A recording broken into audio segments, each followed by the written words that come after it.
panelistas e invitados son una combinación clave por la 92.9 FM. La clave me escucha. Este es el ambiente perfecto para disfrutar un break de su trabajo y degustar de una exquisita oferta gastronómica en el restaurante El Cid del Hotel Sheraton Santiago, de lunes a viernes de 12:30 a 15:30 horas. Reservas al 222-335.000 o en sheraton.com/Santiago. Vive tus experiencias al límite con la energía y el impulso de lo que te motiva. Hankook Baterías, lo mejor de la tecnología coreana, 100% libre de mantención y la mayor garantía del mercado. Hankook Baterías, tu punto de partida. Visítalos en bateriashankook.cl.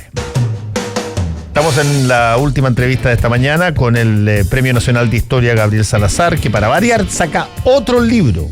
Mira, tú, yo te lo dije, creo que te lo dije la última vez, pero junto a Stephen King, ¿ya? Creo que son las personas más prolíferas que yo he visto en materia de libro. King saca como 2 o 3 libros, claro que son todas estas novelas así medias de suspenso, sí, etcétera. Sí. Y tú sacas por lo menos un libro al año ahora. Entre 1 y 2. Entre 1 y 2. Lo que pasa es que voy trabajando varios temas simultáneamente, entonces unos maduran primero, otros después, y así. Claro, no paro de trabajar. Claro. Eso no significa que no hago todo lo que debe hacer un ser humano, además. Bueno, tu último libro tiene un título que es interesante después de ver tu firma. O sea, alguien dice, Gabriel Salazar va a hablar sobre el ejército de Chile y la soberanía popular, y de repente todos dicen, aquí se viene una grandota, una discusión o polémica nacional. ¿Por qué escogiste este tema? Bueno, hay 2 razones. Una puramente circunstancial, que fue una conversación que sostuve con los editores de la Penguin Random House en Guadalajara, en la Feria del Libro de Guadalajara, hace como 2013. Que hablando que hace falta un ensayo importante, fresco, histórico sobre el ejército, porque siempre se escribe o de cuestiones muy negativas, Pinochet y compañía, o demasiado positivas, ¿no es cierto? José Miguel Carrera, qué sé yo, etcétera. Y la verdad, yo dije, claro, hace falta una mirada fresca, pero presupone eso una investigación muy grande. Pero me dijeron entonces, ¿por qué no es un ensayo? Que es más liviano, o sea, que echa a andar tu imaginación histórica, tu espíritu crítico, etcétera. Y yo acepté la idea. Y por otro lado, claro, yo tuve una experiencia del ejército doble, como conscripto, hice mi servicio militar, salí como sargento segundo, aspirante oficial de reserva, y por otro lado la experiencia de pasar por Villa Grimaldi. Entonces, por los 2 lados me comenzó a puncetear la cosa, y dije, ya acepto el desafío. Sobre todo para buscar una línea intermedia, pues se ha escrito mucho sobre las glorias del ejército, sí, las batallas ganadas, las guerras ganadas, etcétera, etcétera, y por otro lado sobre los crímenes del ejército, Pinochet, compañía, qué sé yo. Pero hace falta una mirada tranquila, histórica, que sin desconocer ambos polos, uno pueda entrarle a los problemas reales que ha tenido Chile con su ejército, o la ciudadanía con su ejército. Y eso es lo que hice, por eso este libro no intenta agregarle, digamos, tirarle más mugre al ejército, y tampoco intenta exaltarlo, sino mirar desde el ciudadano tranquilamente para ver qué relación se ha dado entre la soberanía popular, que es de los ciudadanos, y el ejército. Ahora, ahí hay ciertas cosas que a uno le pueden saltar de inmediato. Por ejemplo, los sistemas en que los ciudadanos eran combinados, por ejemplo, a ser parte en algún momento dado de sus vidas del ejército. ¿Qué tanto, por ejemplo, los servicios históricos de reclutamiento generaban un vínculo, o era una obligación que tenías que cumplir y una vez que la cumplías, chao, no quedaba nada, ni para un lado ni para otro, digamos? Bueno, en la historia de Chile se suman y se integran y se enredan 2 sistemas de reclutamiento para el ejército. Uno formal, decidido por las autoridades, y otro informal, decidido por los sediciosos que dan golpes de Estado y organizan ejércitos mercenarios, para derrotar al ejército constitucional. Entonces, en el primero tienes de celar durante mucho tiempo la reclutación de los ciudadanos que viven en una ciudad, que ganan dinero, que por tanto son vecinos con casa poblada, ¿no? Entonces de ahí surgieron las formaciones milicianas, donde los artesanos y los campesinos suburbanos eran como obligados a hacer un servicio militar muy flexible, porque les daban instrucción militar los fines de semana, aprendían a disparar, etcétera, pero luego tenían que seguir trabajando porque no era una conscripción forzada, solo aparecían en guerra cuando había guerra. Entonces, las milicias, por tanto, durante mucho tiempo fue la espina dorsal del ejército chileno, hasta la llegada de los alemanes y luego la ley del servicio militar obligatorio de 1905. Entonces, durante mucho tiempo la conscripción fue mecánica obligatoria y recayó sobre los artesanos muy particularmente. Por eso los artesanos se caracterizaron porque eran artesanos, ganaban dinero, sabían leer y escribir, tenían derecho a voto, pero estaban forzados a hacer servicio militar. Y como eran civiles, ciudadanos que servían al ejército y tenían armas y tenían derecho a voto, cuando se rebelaban los artesanos tomaban las armas inmediatamente. Por eso es que hay tantas guerras civiles en el siglo XIX provocadas más que nada por la reacción de la artesanía y de la gente que han reclutado de esa manera. Después de 1905 el servicio militar obligatorio. Entonces ahí todos los chilenos de 18, qué sé yo, pasan a hacer un servicio militar por 1 año, por 2 años, depende de cómo sea la ley. Y ahí solo se reclutó gente en la práctica, ¿no? Solo gente del bajo pueblo, gente joven, peones, digamos, o adolescentones, una cosa así, muchachones, como se decía antes. Y eso tuvo cierta importancia durante un tiempo porque, claro, ahí se le enseñó un poco a leer, a disciplinarse, a obedecer, a entender que hay instituciones importantes. Fue para la gente pobre, para el bajo pueblo, un medio de integración a la sociedad. Entonces, 2 sistemas y hay un tercer sistema del cual no se habla, nadie lo menciona, pero que es real. ¿Cuál es ese? Por el cual los grandes, la gente rica, digamos, los mercaderes, por ejemplo, los comerciantes de la época de Diego Portales, él mismo era un mercader, como sabemos. Cuando ellos querían cambiar el Estado, porque no les gustaba, e instalar un Estado a su pinta, por así decirlo, reclutaban gente por su cuenta, ¿no? Y les pagaban dinero. Por tanto, eran ejércitos mercenarios que servían a un condottiero. Y eso es lo que hizo Portales, y derrotó al ejército constitucional de los héroes de la patria en el Ircay. Y los dio de baja, eliminó ese ejército e instaló su ejército mercenario como ejército constitucional. Lo mismo ocurrió en 1891. El ejército de Portales, que después gana la Guerra del Pacífico, es derrotado en Concón y Placilla por un ejército reclutado por los banqueros esta vez, por los Edwards, por los Mate, por los Ross, ¿no? También mercenarios, con gente que sacaron de las cárceles, campesinos que arrearon de los campos, y ese ejército ganó las batallas de Placilla y Concón, ¿eh? Y derrotó al glorioso ejército del Pacífico. En esas batallas los dio de baja, descuartizaron como a 4 generales, ¿eh? Que eran adictos a Balmaceda, y se instaló como el ejército constitucional de la patria, hasta el día de hoy. O sea, 3 formas de reclutamiento, ¿te fijas? La miliciana, la conscripción obligatoria de los jóvenes de 18 años, peones especialmente, y luego esta conscripción de la cual no se habla, por el cual los poderes económicos reclutan gente, les pagan dinero, son ejércitos mercenarios, y los usan para sus fines particulares. Por tanto, el ejército que se convierte en constitucional, después de estas batallas, pasa a ser un ejército que sirve a esa oligarquía que le pagó. O sea, es un ejército además pretoriano, ¿eh? Que vigila, que protege a una élite en particular. Ahora, dime una cosa, uno asocia el ejército en general a determinados signos y determinadas asociaciones, llamémoslo así. Signos que tienen que ver con la defensa de la patria, defensa de la soberanía, a los épicos momentos que tienen que ver con las pocas guerras que han habido. Ok. Pero lo que tú estás diciendo aquí es que en algún momento dado esos ejércitos que tienen, porque no hay glorificación al ejército mercenario, lo que hay es glorificación al ejército regular, claro. al histórico. Esos ejércitos que vencieron a otros ejércitos de otros países sucumbieron ante los ejércitos mercenarios chilenos, internamente. Internamente, claro. Ahora, esos ejércitos mercenarios que tú dices, ¿tenían todas las características propias de un ejército? ¿Tenían, qué sé yo, uniforme, tenían jerarquías, tenían el armamento propio de los ejércitos, en fin. Toda la parafernalia externa de un ejército nacional, digamos, tuvieron esos ejércitos mercenarios, pero internamente conservaron su origen, es decir, fueron reclutados por una élite económica y jugaron el rol en la práctica de defender los intereses de esa élite económica. Por eso es que estos ejércitos, su tarea concreta hacia el espacio interno, digamos, no hacia más allá de las fronteras, fue proteger a estas élites.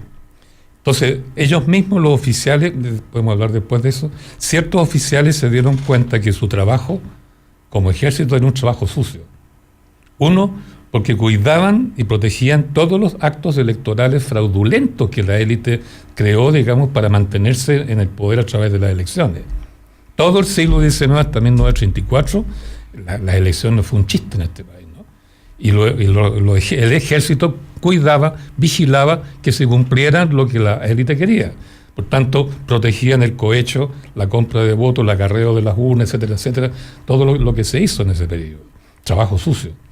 Pero luego, sí, cuando se rebelaron los obreros, los trabajadores, desde Valparaíso en 1903 hasta, qué sé yo, La Coruña en 1924, fueron reprimidos a sangre y fuego. También trabajo sucio, masacrar al propio pueblo. De eso se dieron cuenta por 1907 varios oficiales. Santa María de Iquique es 1907, claro. ¿no? Entonces, claro, el ejército pretoriano, ¿no?, tenía que realizar los trabajos de un ejército pretoriano, es decir, cuidar las trampas electorales de la oligarquía que se quería mantener en el poder y masacrar a sus enemigos, es decir, la clase trabajadora. Trabajo sucio. Entonces, de eso se dieron cuenta los oficiales que el general Körner, que contrató a Balmaceda, mandó a educar a Alemania. Entonces, mandaba a los oficiales, tenientes, capitanes, a hacer cursos superiores en Alemania, donde aprendían la consistencia de un ejército profesional que defendía a la nación, no a una élite, con toda, imagínate, el ejército prusiano era el ejército más desarrollado del mundo. Entonces, estos oficiales vuelven a Chile con esta formación, un ejército profesional, moderno, al servicio de la nación por intereses superiores, no para servir intereses mezquinos de una élite. Por eso estos oficiales comenzaron a deliberar, cosa que les prohíbe la Constitución, y comenzaron por 1907 a deliberar para sacarse encima esta lacra de los mercaderes, digamos, que los tenían haciendo ese trabajo sucio. Y comenzaron a deliberar, a conspirar. Entonces, en un periodo largo de deliberación de los oficiales prusianos, lo que se educaron afuera, desde 1907 hasta 1924, cuando dan el golpe de Estado. Y dan el golpe de Estado el año 24 y se deshacen del Congreso Nacional, lo disolvieron, mandaron cambiar a Alessandri, obligaron a dictar al Congreso leyes sociales antes que lo disolvieran, y lo más lindo de todo que el 11 de septiembre de 1924 estos oficiales lanzan un manifiesto al país, ¿no?, manifiesto revolucionario, por el cual dice que ellos realizaron la operación quirúrgica de eliminar la corrupción del Estado chileno. Entonces mandaron cambiar al Congreso, al presidente, y su tarea consiste ahora no en gobernar ellos mismos, sin dictadura ni caudillajes militares, sino en convocar al pueblo para que el pueblo decida libre y voluntariamente la nueva constitución que requiere para sí misma. Entonces hicieron una revolución para que el pueblo se expresara soberanamente. Llega Carlos Ibáñez. No, Ibáñez aparece después. Después. Claro. ¿Quién llega después? Por eso es que el gran problema, la revolución militar del 24, ellos buscaron apoyo en la clase popular. Los oficiales salieron a buscar el apoyo de las sociedades mutuales, de la Foch, qué sé yo, de Recabar, de toda esa gente, para que el pueblo se autoconvocara una asamblea constituyente y dictara él libremente la constitución que requería. Eso es lo que querían los oficiales jóvenes, ¿no? Pero los generales que no aceptaron eso, porque se habían formado antes, pues, no se fueron a formar a Europa ni en Alemania, eran hijos de la oligarquía que con sus cartas de recomendación iban haciendo avanzar sus hijos desde cadetes hasta generales. Entonces no había una carrera militar propiamente tal. Entonces los generales traicionaron el movimiento. Y ahí comenzaron los problemas. Pero una de las cosas más interesantes de este libro, creo yo, el eje central, es que los militares cuando deliberaron, se acercaron al pueblo, se desentendieron de la oligarquía, ¿te fijas? Y sacan este manifiesto del 11 de septiembre del 24, que es la antítesis absoluta del manifiesto de la Junta Militar del 73. Pero ellos dicen, hemos dado el golpe para limpiar el estado de la podredumbre que había, la gangrena, es decir, extirpamos la gangrena. Extirpada la gangrena, que el pueblo decida qué quiere ahora. Nosotros llamamos una asamblea constituyente libre y que el pueblo decida. Es un manifiesto. Ahora, ¿y por genial, qué, Gabriel, ese movimiento sucumbe? Porque bueno, ahí está el habían análisis ganado, fino, se supone, ¿no? Ya es análisis histórico más fino, te fijas, de la situación. Hay varias cosas. Uno, el problema militar de tener que romper con el alto mando, de desembarazarse de todos esos viejos, los generales para arriba. Y la mentalidad militar, la jerarquía militar, ¿no es cierto?, es sagrada. Entonces les costó, dieron un segundo golpe, se desembarazaron de los generales que lo habían traicionado. Pero cuando dejan de nuevo el camino limpio, ellos no se atrevieron, por muchas razones largas de explicar, a convocar a la Asamblea Constituyente. Es lo que ellos querían. Entonces dijeron, esto hay que hacerlo, tienen que hacerlo las autoridades supremas. Y le entregaron el poder a los generales de confianza, que ellos creían que eran de confianza, y los generales de confianza dijeron, esto hay que hacerlo de acuerdo a la ley, entonces vamos a llamar de nuevo al presidente Alessandri para que presida el proceso constituyente, para que llame a una asamblea constituyente. Y ahí sigue la historia. Alessandri vino para hacer eso, organizar una libre asamblea constituyente. Pero ya en Buenos Aires, en su viaje de regreso, cambió de opinión y nunca llamó a una asamblea constituyente. Nunca. Él dictó la Constitución del 25. Él la redactó prácticamente. Y después llama un plebiscito absolutamente podrido por el cual se aprobó la Constitución del 25. Entonces los oficiales jóvenes, para dar paso a que los generales y Alessandri organizaran la Asamblea Constituyente, se disolvieron. Porque habían operado hasta allí como una asamblea deliberante donde no habían grados, todos eran iguales, ¿no? Habían coroneles, capitanes, mayores, subtenientes, pero todos iguales. Al disolver esa asamblea, se produjo el desbande. Y ahí fracasó toda la revolución militar de esa época, que iba junto con los obreros, ¿no? Oye, dime una cosa, Gabriel, ¿de dónde se encuentra toda esta información? Porque yo no me imagino yo no me recuerdo que, por ejemplo, se haya hecho algún tipo de recordación epopéyica al movimiento de este ejército, claro, de esto en términos no solamente de la autoridad civil, sino que menos de la autoridad militar. ¿Dónde encuentras tú toda esta información? Bueno, este libro no era una típica investigación historiográfica, tendría que haber ido a los archivos públicos, qué sé yo, una lata.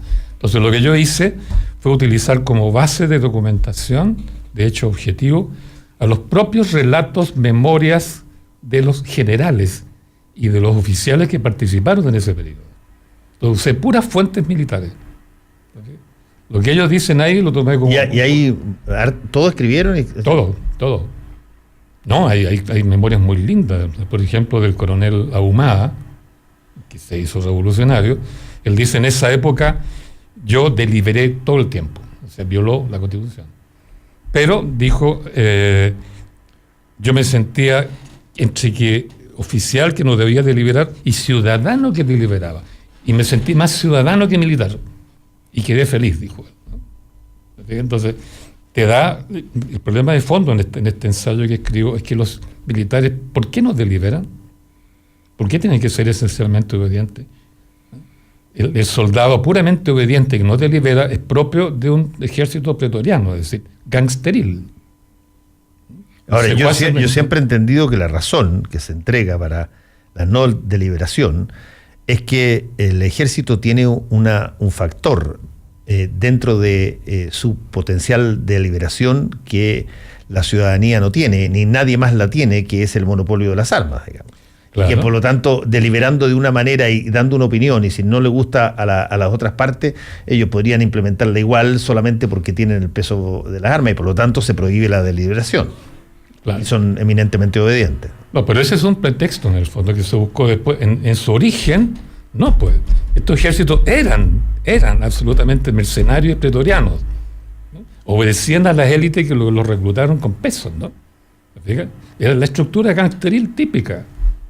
Entonces, para disfrazar eso ante el público y ante el resto de la humanidad, sacan el discurso la patria los salva.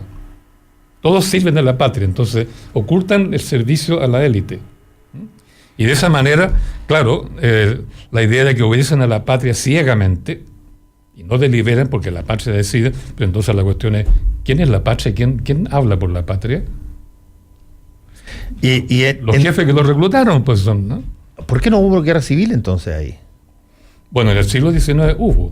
Sí, hubo la En el siglo XX ya no, porque claro, el monopolio de la fuerza legítima era brutal para el lado del ejército, pero siguió, bueno, el cuento es más complicado, porque en el siglo XX, con la rebelión de los militares jóvenes prusianos, el ejército quedó desconectado de la élite. Por primera vez, por eso es lindo esta etapa, porque los militares revolucionan su propia estructura pretoriana, se rebelan contra el pretorianismo y abren un camino distinto. Entonces, ahí la élite queda sin apoyo militar. Y eso, dime una cosa, ¿tienes tú alguna idea, Gabriel? ¿Se enseña al interior del ejército esa parte de la historia, de su propia historia? Se pasa así como quien cuenta un cuento, pero sin darle importancia teórica. Pero porque tú tienes, por ejemplo, referencias históricas a determinados generales que tenían una visión distinta, que se yo, Schneider en su época, Prats, y mucho más atrás tenía un montón de otros, que de tanto en tanto te dicen que miraban al país de una manera menos, si tú quieres, ciega, obedientemente ciega. No, pero aún así, fíjate, el general Prats, ya que lo nombra, él, claro, era constitucionalista, él decía que obedecía a la Constitución.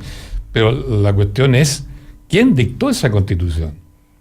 La del 25. Prato obedecía a la Constitución del 25. La dictó Alessandri, pues, traicionando a los oficiales jóvenes del ejército y al movimiento popular, y a la masa grande de la ciudadanía. Entonces, Prato obedece a una ley que es ilegítima. Y ahí está el problema, ¿te fijas? Entonces, la pregunta del libro es, ¿a quién deben obedecer los militares? ¿A la Constitución escrita? Pero si esta la escribió una élite, tan asesina como otras, ¿tienen que obedecer eso? ¿A quién obedecen en el fondo? ¿Al poder constituido por las leyes o al pueblo en tanto que soberano? Ahora, ¿y cómo y ahí el libro concluye eso. Los militares deberían deliberar, pero junto y con el pueblo, tal como lo hicieron los militares en 1924. ¿Ha habido alguien que ha escrito antes este tema? No. Como te digo, el grueso de la literatura va para De hecho, en los colegios no se pasa, por lo menos que yo recuerde, ¿no? Esta parte como una parte donde hay una rebelión de exalumnos del prusianismo que de repente descubren que en realidad la fidelidad es hacia el país, claro, hacia el país y no un grupo que les paga, digamos. Claro. Élite en el fondo es un grupo, es una gang. Sí. Por eso son gangsteriles en el fondo. Y eso se dieron cuenta los oficiales prusianos por 1903. Entonces, esto no es profesionalismo, esto no es verdadero nacionalismo, dijeron, y se rebelaron, y por eso atacaron a la oligarquía. Pues. Ahora, cuando estamos hablando de eso y que tú me dices que llegan a ganar, ¿cuántos eran? Bueno, la mayoría de la oficialidad joven, o sea, tenientes, capitanes, mayores, coroneles. Ya, pero eso arrastraron a una cantidad de tropas enorme. Sí, porque tenían mando directo de tropas. En cambio, los generales es un mando indirecto, ¿no? Ya, por lo tanto, me preguntaba esta lógica que alguien alguna vez dijo de que los ejércitos en general se cuentan. Y si tú tienes demasiado más que yo, no me tiro. Pero por lo tanto aquí, ¿cómo eran los números, digamos? No, es que aquí la mayoría de la oficialidad y que tenía mando directo se rebeló, porque la mayoría eran centenares de oficiales que se formaron en Alemania o en Francia y que estaban 1 o 2 años allá. ¿Te fijas? Entonces toda esa gente no podía entender que unos generales que no tenían carrera propiamente militar, ¿te que habían ascendido por las cartas de recomendación de sus familiares, que no tenían, por tanto, esa formación exquisita que recibían en Alemania, eran viejos gagapos. Entonces, por eso es que se rebelan contra ellos, pero por otro lado, no se atrevieron a romper la estructura del ejército, renovar el ejército. Ahí donde fallaron. Se tiraron contra el Estado, contra la oligarquía, contra el parlamentarismo, pero no contra los generales. Bueno, el título del libro... Excepto en su segundo golpe. El segundo golpe, el 23 de enero del 25, como todos tenían mando militar, y la Junta de Gobierno militar era con generales y se derechizó abierta y groseramente. Entonces ellos, como tenían mando de regimiento, dieron un golpe el 23 de enero que todos los regimientos de Santiago, todos, simultáneamente concurren a la moneda, la rodean, los oficiales entran a la moneda y los toman presos a todos los generales de la Junta y los mandan cambiar. O sea, hicieron valer en esa oportunidad su condición de mando directo de la tropa, y la tropa está totalmente de acuerdo con ellos. Lo pierden después. Claro, en esa revolución no se disparó ni un solo tiro, maestro. A nadie se metió preso. Tiene un caso muy excepcional, muy lindo, ¿sabes? Porque además se conectaron con la masa trabajadora, fueron a los mítines de los propios trabajadores, los militares, a hablar ahí. El capitán que estaba a cargo de esto se juntó con Recabarren y juntos hacían sus discursos en el Teatro Higgins, en otras partes, y Recabarren estaba de acuerdo, porque si el movimiento obrero apoyaba a los militares, entonces entre ambos podían sacar adelante la Asamblea Constituyente Nacional. El error vino, un error político de la Asamblea Militar de estos oficiales jóvenes. Un error lamentable, que un coronel dijo al final que fue una decisión desgraciada, disolver la Asamblea Militar. No estando en la Asamblea, no hubo control desde abajo, y se dispararon los caudillismos, las ambiciones personales, individuales, y ahí quedó la escoba, vino la anarquía. El título del libro es El Ejército de Chile y la Soberanía Popular, de Gabriel Salazar. Ya está disponible en la librería. Hasta apareció ya en el ranking de los libros más vendidos. Mira, para que tú veas. Gracias, Gabriel, por haber estado una vez más con nosotros. Gracias a ti por la oportunidad. Volvemos mañana. Chao, chao. Batería Hankook, tu punto de partida, presentó Combinación Clave. Fueron 3 horas de información, realidad y debate junto a Fernando Paulsen y nuestros panelistas e invitados. Volvemos mañana con los temas que nos importan para seguir debatiendo y conversando. Combinación Clave. La clave me escucha.